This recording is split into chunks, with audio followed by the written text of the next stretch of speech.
Hey guys, in this video I'm going to show you how to fix Binance verification failed. If you find this video helpful, please consider to like this video and subscribe to my channel. In saying that, let's just jump straight into the video. Alright, the first thing what we need to do is make sure Binance is up to date with the latest software version. So go to your Play or App Store, search for Binance, like so. Make sure to spell it correctly.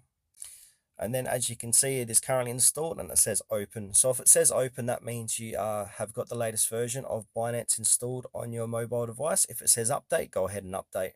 All right, now for the second fix. So from here, we need to click and hold down the Binance app and then click on the I to get in the app info. Scroll down and click onto storage and then click on clear cache and see if that fixes your issue. And one more thing we need to do is open up Binance. Make sure to sign into your account. Click on the Binance logo, top left hand corner of the page there, and then we'll take it into our profile page. So you can see my name and I'm verified. So we need to go ahead and get verified if you're not. So click on that small arrow next to your name.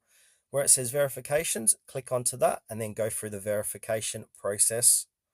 Then once you've done that, it will say verified and that should fix your issues.